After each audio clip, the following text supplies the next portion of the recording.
You're listening to the Feral House Podcast, a semi-regular discussion of books with the authors who wrote them.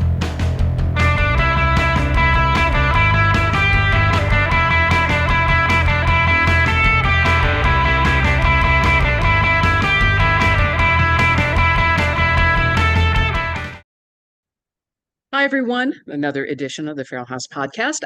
Christina here, giving you a little bit of an introduction to the conversation today. I am joined by Walter. Walter and I had the great pleasure of speaking with William Bainbridge. Bill, who wrote Lucifer's Power, which originally published in 1974 as Satan's Power. Bill is an extraordinary intellectual thinker. It's such a rare thing to convince him to do a podcast. So one of the things that Bill didn't really want to be was on camera. So this, aside from my little intro here, this will be an audio only podcast. If for the channel, we did put up a few images that Bill sent of historic process church images, but I think that this is one that is worth listening to, even without the video component. Again, we'll be talking to William S. Bainbridge, author of Lucifer's Power. If there's things that you wanted to know about the process church, the process, which is the first thing that Bill said, it should be pronounced the English way, the process. So as we think about the process church, keep listening, and you'll hear Bill Bainbridge and I in a conversation about the process church. Thanks again. Welcome to another edition of the Feral House Podcast. I'm so excited to share this conversation with you.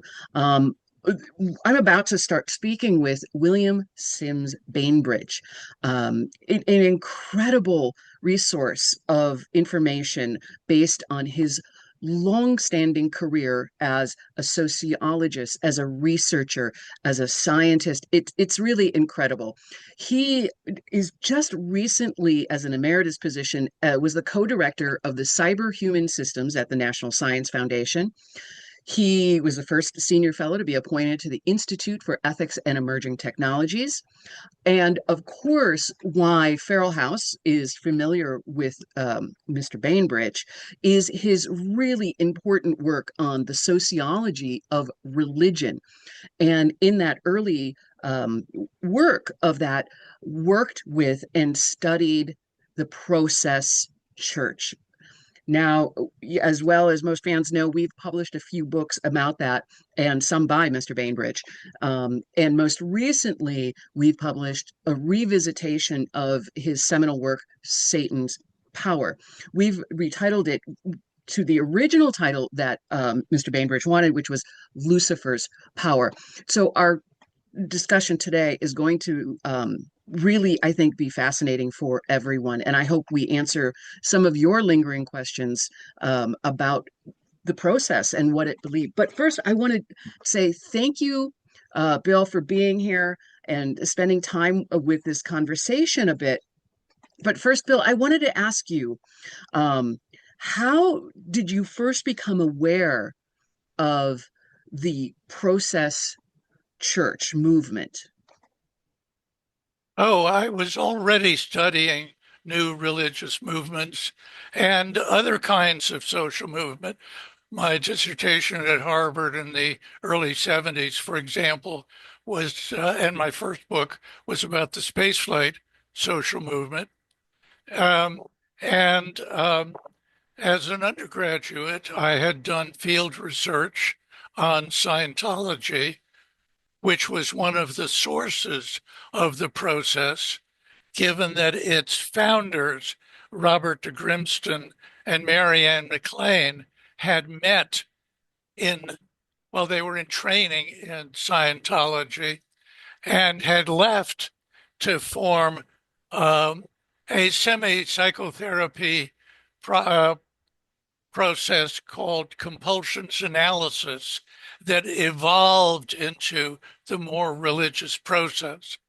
I was looking, as I was a graduate student in Cambridge, Massachusetts, at a number of groups to study. I was already familiar with the somewhat related, only semi-religious general semantics movement. I checked out Hare Krishna. I did publish about transcendental meditation. I connected to Unification Church and later other groups. But in actually visiting the local Cambridge, Massachusetts center of the process, I found it intellectually deep, challenging to social science, and in many ways connected to academia. I might mention that as the title of my book has gone from Satan's power to Lucifer's power, the title of the program I managed at the National Science Foundation returned to its original title, no longer cyberhuman systems, but human-centered computing. And that has been my focus of research really since the beginning of this century, including looking at surviving versions of the process that can be found online. That's incredible. I'm so glad that the department renaming is better focused on your intentionality. It's fascinating. One of the things I'm going to speak and we're gonna have this conversation a little bit, making some assumptions that people have heard of the process church and are little bit familiar, albeit they may have some misunderstandings. And one of the more common misunderstandings that I've encountered when talking about the process or talking about the books about process is that people believe that they were quote unquote Satan worshipers. And as you mentioned, it was a far more complex and intellectual and really introspective kind of belief system. And it was centered a bit about a really new definition of the gods. And you've mentioned it in some of our conversations about the great gods. Bill, would you be kind enough to explain a little bit about who the great gods were? And truly, did the process worship Satan? I don't believe the process worshipped the gods, but represented the complex relationships between the gods, who were as much abstractions of human personality as they were supernatural deities. That they were like personality types, bringing the psychoanalysis, etc., partial background of the founders in. One symbol that they used connected 4 lines representing the 4 great gods, but there was a second mysterious symbol that we've never been able to fully understand. It shows a narrowed Greek letter alpha inside an open omega, the first and last letters of the Greek alphabet, seemingly representing God as the sexual intercourse of a male Lucifer with a female Jehovah. That is a little uncertain, but Lucifer represented Robert de Grimston, while Jehovah represented Mary Ann McLean. And when they split, those gods also split. Now, the complicated process theology was like a polytheistic version of the Christian Trinity, merely including Satan among the fundamental principles, and letting Lucifer represent the mysterious spirit part of the Christian Trinity. Lucifer, Jehovah, Christ, and Satan. Lucifer, god of the air, represents sensuousness, liberality, and intellect. Jehovah, god of the earth, represents austerity, authoritarianism, and emotion. The cult believed that cosmic forces were working for the union, as if in marriage, of Lucifer and Jehovah, even using that symbol, suggesting radically that Jehovah was female, but never openly stating so. Christ, male god of the waters, gave himself in love for the unification of all beings and the resolution of conflict. Satan, perhaps the female god of fire, reserved herself in hatred to achieve the separation of all beings and the propagation of conflict. The cult claimed that it was the terrestrial manifestation of the coming unity of Christ and Satan, a force moving to achieve the end of the world in service of satanic destruction, so that a Christian golden age might dawn. That's thank you so much for that explanation of the great gods. It leads me to and I know this kind of question in hearing that just really simple but comprehensive understanding. Um, in some of your work, you worked with Rodney Stark and developed what's now known as the Stark-Bainbridge theory of religion. And just for folks who may not be familiar with that very important work, is essentially it's like a religious market theory that says that people are inherently religious, seek supernatural rewards, and view varying groups in almost essentially a competition with each other, if you kind of making a kind of an economic analogy. And so thinking about the process in those terms, what do you see based on your research was the attractive element that made people really want to explore and learn more about what the process was doing and trying to achieve? Um, the work that I did with Rodney Stark and the subsequent work that we each did separately after I gave up my tenure at University of Washington, where he remained for a while, and then wound up at NSF.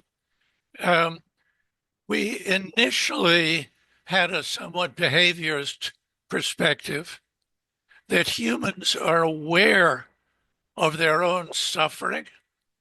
They witness the deaths of loved ones in family and friends and co-workers, as I had to recognize the death of Rodney Stark. And so our shared theory was how people explored and sought rewards that were beyond what the physical world could provide to us, compensators for our fears and our grief. And in the case of the process, it became tremendously popular, at least as an online or on the street culture that sought to find meaning in the end of the decade of the 1960s that was so chaotic, not just politically, culturally, in terms of families. And the many people that I observed coming to Processian meetings, like every Saturday Sabbath assembly, and the many other gatherings they had, like telepathy, developing circles, and midnight meditations, they were seeking not only meaning, but social connections. They were isolated people, but with somewhat creative or exploratory minds that were attracted to some, perhaps for them, different aspects of the Processian creativity. And that was part of the functionality of the four great gods, that they invited a diversity of people who were saddened by their own, hopefully temporary, loss of social connections and cultural meaning. Oh, thank you so much for that. That leads me to something. I had the great pleasure of spending a few hours with Bill a few years ago, and just breaking open the head in the best way possible. And something Bill told me has stayed with me these many years, which is when people always think about what is the differentiator between a religious belief or a cultic belief. And Bill said something that he said this. He said, cult is culture writ small. And I think, and you've just kind of hit on that a little bit, that bigger concept of seeking community. And so my question is, in relation to the process, there becomes in the process it happened, as well as in other groups, that it also comes to a critical crisis point within that community. And so in your expertise and research, what is a catalyst, do you think, is that these cults are building their culture in a small way? They tend to go for growth to essentially share their message with more people. But what causes that culture writ small to start to disintegrate and break apart? If I had a perfect answer, I could design what our culture should be. And despite my self-respect and intellectual heritage and the 300 articles and 30 plus books I've published, I am very aware of my own mental limitations. And I am not sure what the right answer is. And the answers that come to mind are not particularly satisfying.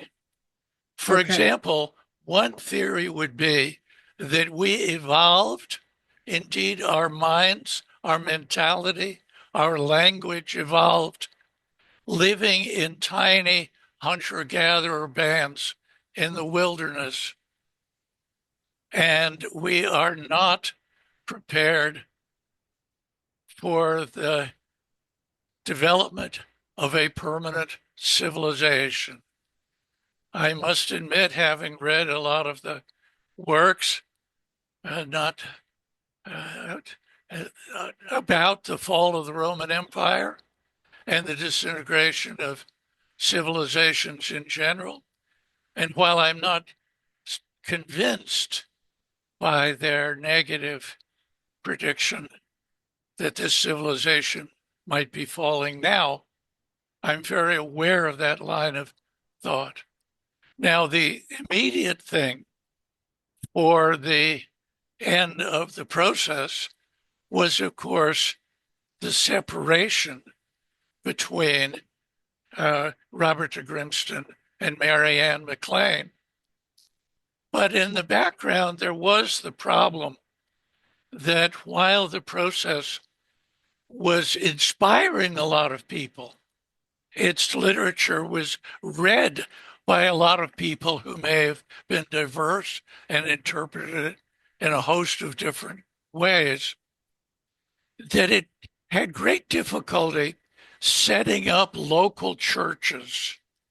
And I visited more than just, I went to Toronto and Chicago, and then when there was one in New York City, as well as the one in Boston, and interviewing the members about New Orleans and other past examples, that they were forced to put members of their communes who had given up their secular identities, taken new names, put those medium level members out on the street selling magazines and books to provide financial support. So the particular group was not at that point in the history of the world or its strategies and tactics to set itself up stably with self-supporting local chapters, even though it had some. Mm-hmm. Yeah, it seems to be a common problem is just the fiscal aspects of any type of, and I'll expand that to say any community group has the fiscal challenges to keep itself together. Um, you mentioned earlier as we were talking that Marianne, and again, I want to use the right terminology. Marianne viewed herself as having like the influence spirit of more of the Jesus Christ, and then, and you correct me if I'm wrong, and then de Grimston, more of the Luciferian personality. Did those archetypes conflict in a way that that caused animus or conflict within the group? While one of the Wikipedia articles about the process connects Marianne to Christ, when the group split into two factions, and indeed hers survived and his did not, she did not emphasize, or the group of other leaders who seemed to be more active in operating it did not emphasize Christ, but set him aside, forgot him for a while, and explicitly emphasized Jehovah, more control, rather than the merging of different types. So I must admit, never having been able to study Marianne directly, yet I was able to get to know Robert very well. And indeed, he lived with me for a week at one point during his difficult period. So I cannot speak in depth about her perspective, especially because she was never a public figure. She and Robert represented the Omega, and the Alpha was the ritual room where people would enter the process. But she was never a public figure. That other people were instead, and that a number of their publications still exist. Well, that goes to a question. It's a book we published, and of course, you're well familiar with these publications. In the so many years, 50 plus years since the beginning of the process, their magazines and their material really still holds a real sincere interest from many people who may not be connected to the belief system, but are really turned on by the kind of visual and written aspects of it. Can you tell me a little bit about what you know from your research about the goals for those magazines? Was it artistic expression? Was it a proselytation? Was it recruitment? Was it revenue? Was it all of those things? I hesitate to say all of those things. We might imagine other things even. But the truth is that the people who wound up most prominent in the magazines and with formal high status within the process and within the subsequent foundation, which changed the name to something more stable to represent Jehovah than the process, which was a dynamic name, that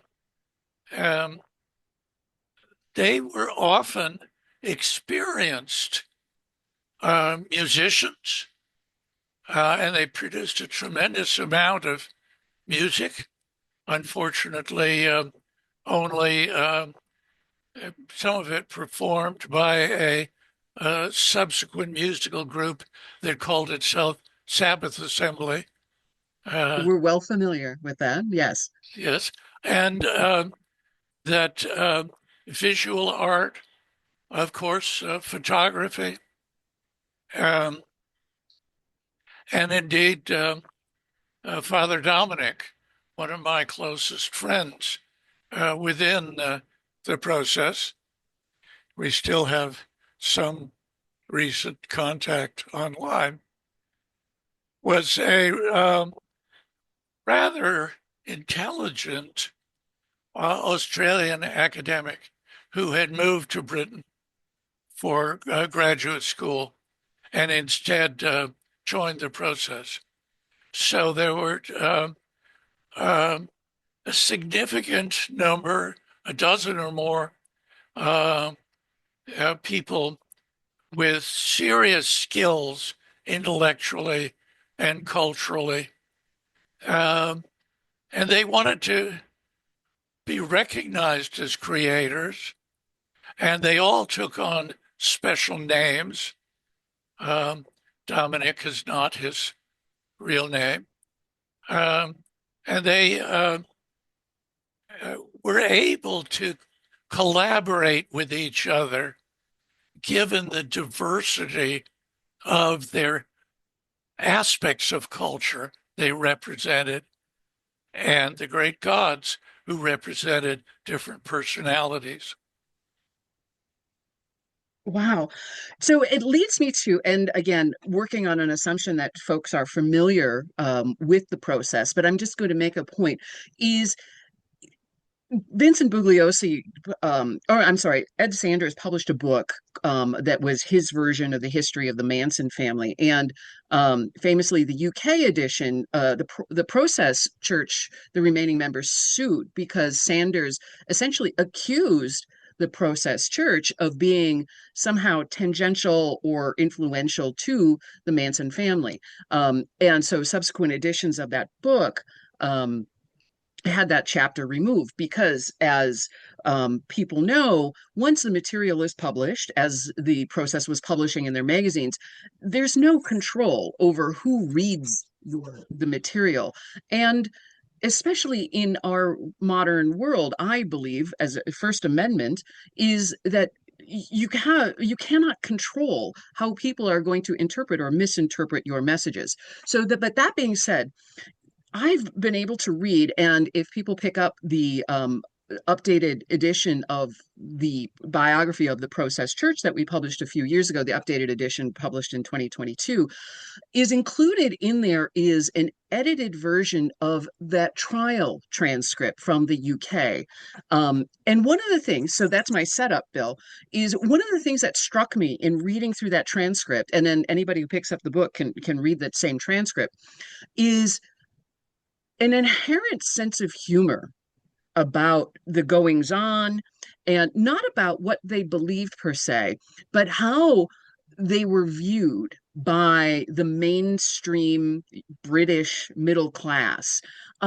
So, in your experience and what you're talking about, creativity and intellectualism, did you experience that sense of humor and that sense of irreverence when you were speaking with and working with interviewing members of the Process Church? Well, first I should mention that while some leaders of the process were aware of the Manson family, that I have no evidence that they were directly and socially involved. And if it had happened, it would have been when processians were traveling around the United States rather than at one of the well-established chapters. And I must say that the Sabbath Assembly and some of the other more public meetings may have included um, people who violated various laws and might have included people with inherent violence or whatever, but that those meetings were also used, particularly the telepathy developing circle, as kind of testing grounds for who should be encouraged actually to join the process. And so there was a very careful focus on non-violence. What more should I say? Well, and thank you for answering that kind of that part of the question, which is I was kind of setting up based on your experiences. Did you were you able to perceive a sense of humor or a sense of irreverence that I felt I saw in reading the trial transcripts from the defamation trials in the UK? Um, there were, for inside processions, um,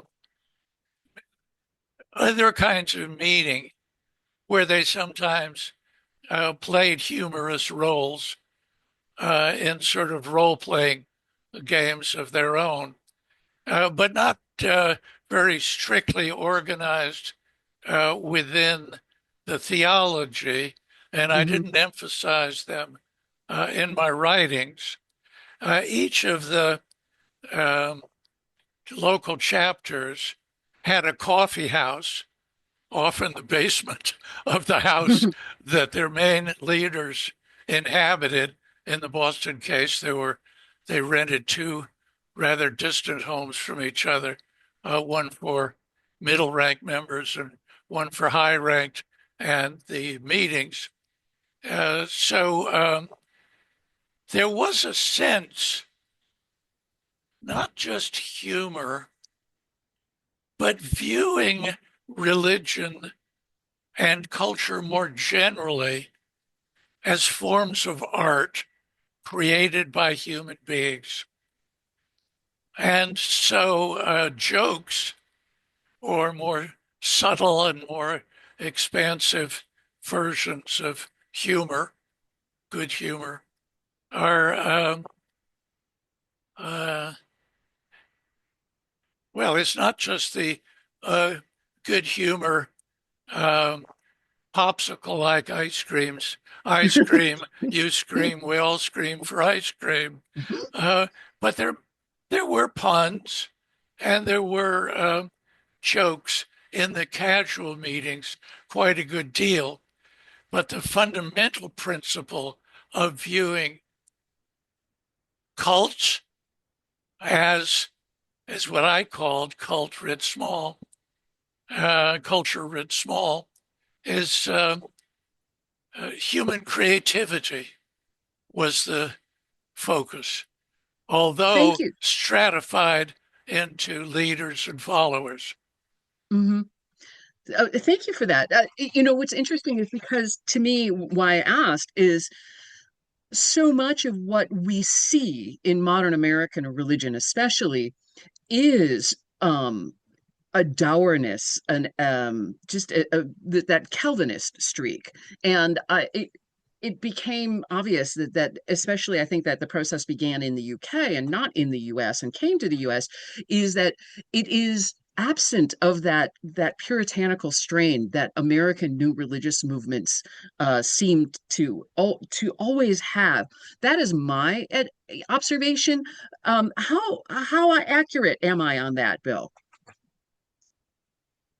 Well, it depends about whether you're talking about the past, present, or future. And the present is so chaotic, we cannot answer.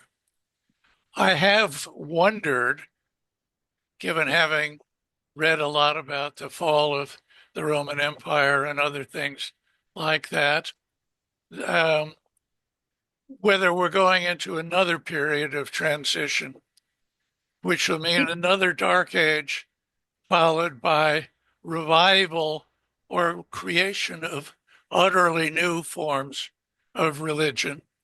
And one point that I really want to make sure I get expressed here. Several of our secular institutions, psychoanalysis rather obviously among them, and some recent forms of therapy that include the non-theist forms of Buddhism and meditation within it, are taking on, at least temporarily, the social role of religion without supernatural beliefs in gods or other forces beyond those we observe in nature. So do you want to hear about the future? I can make it up. Well, actually, what it leads me to is the influence. Both, I want to hear about the future because you've we published it, I think, in 2016, a really lovely, interesting, fascinating book called Revival, which is essentially, again, this is my nutshell description, that is taking these concepts, these ideas that fueled and were developed by the process church, and kind of taking them and what would they look like today in the future. Bill, do you want to talk about that? What is in, because that ties into your work in the human-centered computing, and your work on gaming, and your work on the sociology of just people doing things, and how that interacts with this notion of AI and computer enhancement and essentially longevity. So I'm going to, with that framing, how does the process and that belief system inform your work today? And what does that future look like? Well, of course, the subtitle of the revival book that I wrote that you were kind enough to publish is Resurrecting the Process Church of the Final Judgment.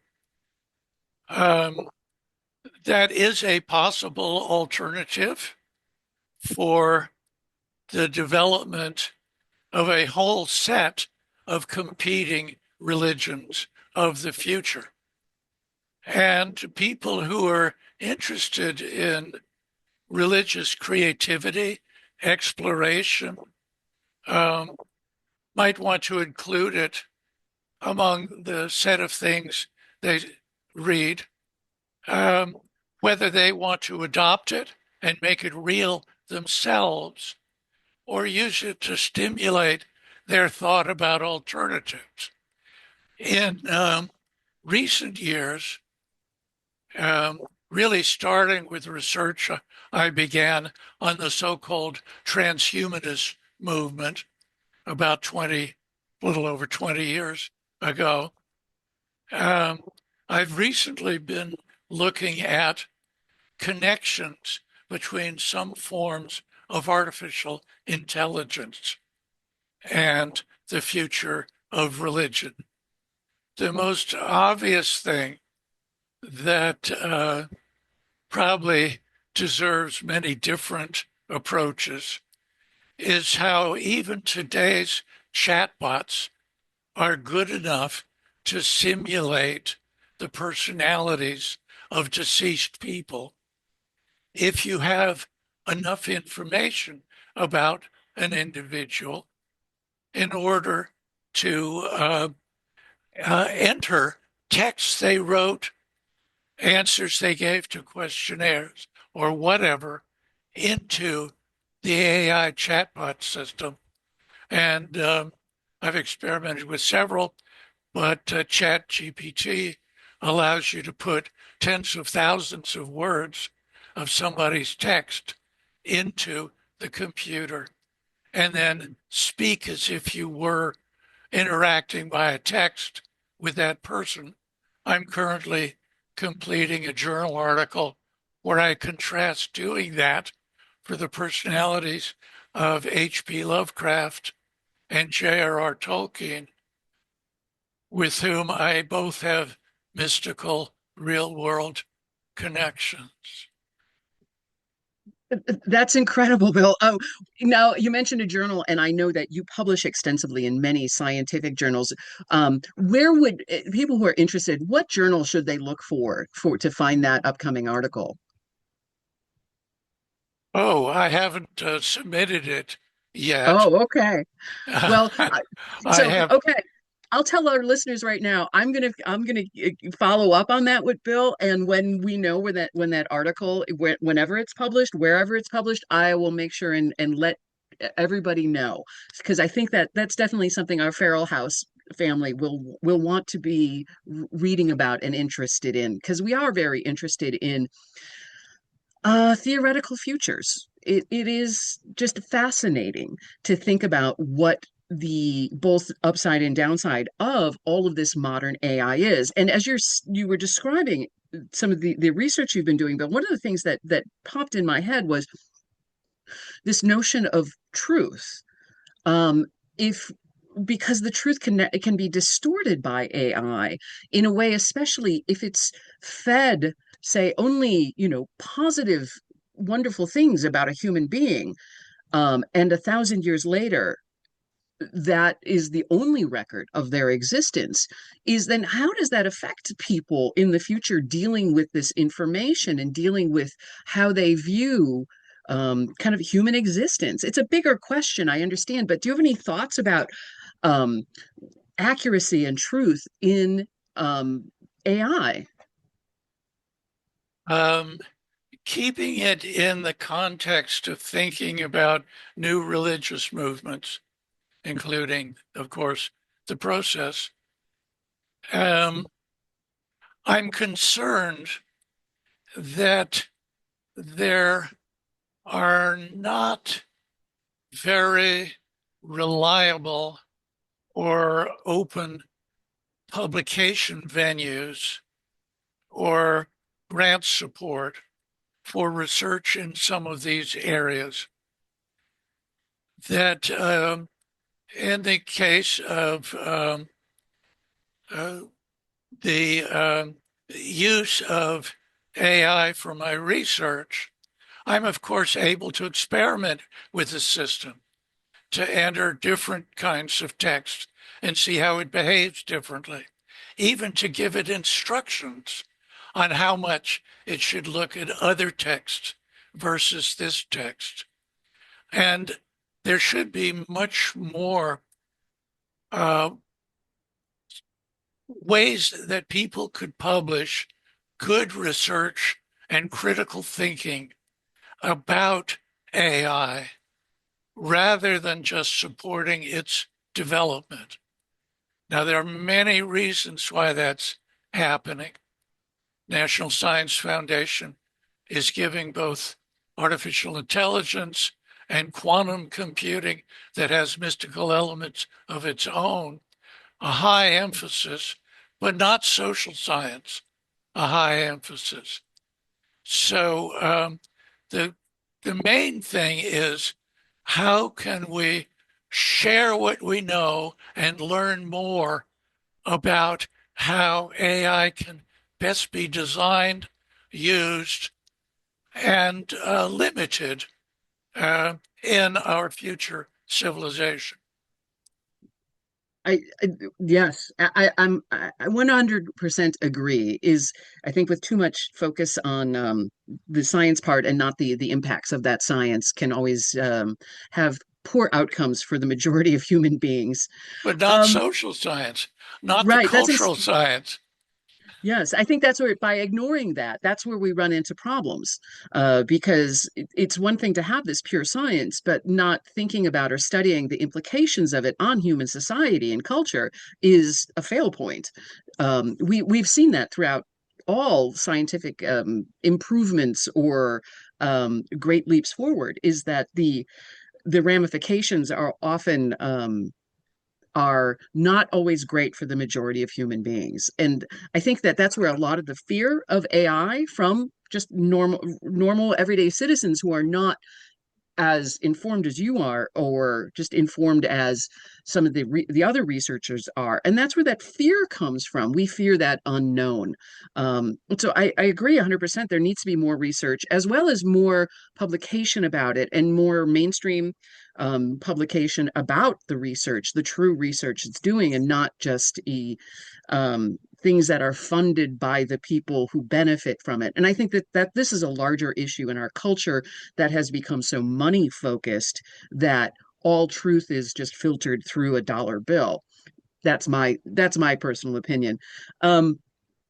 So one of the things in just kind of we've been talking for almost an hour now, and as I was asking folks and letting them know I was going to be speaking with you, I asked folks if they had any questions, and a few people, and I'm going to distill it into one question because we already talked about one of the other issues that people want to talk about, what i.e. Manson. You've addressed that, but another question that came up is Maury Terry, who, again, go look him up if you're not familiar with him. I am, not I'm not a fan of his. I think his research is poor, and he's much more of a charlatan than anything else. But he made an assumption and an assertion that Berkowitz, the son of Sam Killer, was somehow affiliated, influenced by the Process Church. Bill, you are the expert. Can you debunk that once and for all for us, please?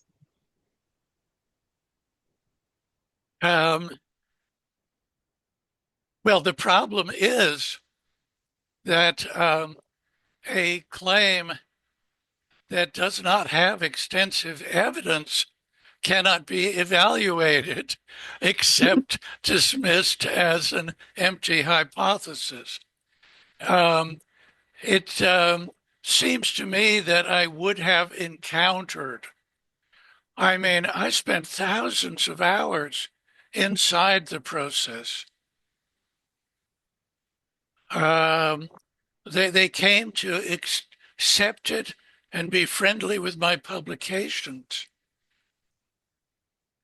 But I was doing it as if I was a processian, and indeed trying to become as understanding of the different ways of being a processian as I could. And whatever a few hours of contact might have inspired any bad person, or simply been a source of a label or term they applied in their own communications. One would have to go through a real series of steps going up the status ladder within the process, starting out as some kind of initial disciple and becoming an initiative, and then going on to being a messenger and a prophet and maybe a master. That just would have been extensive information had any of those bad people been able to get far into the process. And without getting far into it, you couldn't understand it or be accurately influenced by it. Thank you. Thank you for that. And again, I'm going to remind all of our listeners Bill and I are touching the surface of the Process Church, what they believed and what they did. We have a number of books, and especially most recently, the new updated edition of Lucifer's Power that really gets into the detail of what the Processian believed and how they actually operated, as well as we have a number of books. We've talked about Bill's Revival from 2016, the biography of the Process Church, as well as a collection from some of their magazines. So we've got a lot of great material. You can buy it from us. You can also use your library, request it from your library, and learn a lot more about the Process Church and what they believed. My really last question for you, Bill, is we wrap this up, is the Process Church essentially, ended by the mid 70s, and yet we're still talking about them. We're still talking about what they believed, rightly or wrongly, and often misinformed about what they believe. What do you think is the legacy and why we are so fascinated to this day with the process church?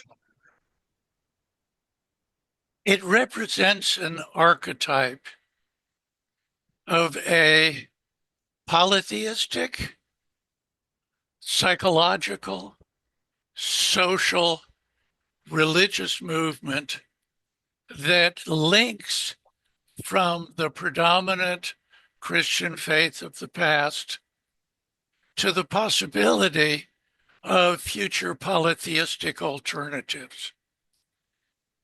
Thus, whether it is revived exactly, and the amount of literature and music and so on, even musical scores that survived, would allow it to be totally revived as it was. But it also can help guide us toward a future when there was a diversity of religious and quasi-religious communities across our civilization, worldwide, as the process at least covered 2 continents.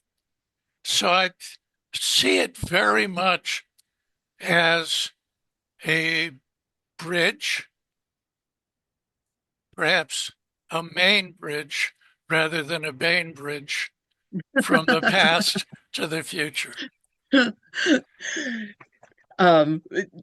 Thank you so much. That was just just a delightful, lovely way to kind of sum that up and sum up our conversation. I was asked, is there anything that you would like our listeners to know and our readers to know? Any final thoughts about the process, or the any other of your current modern work on AI that you'd like to share with people?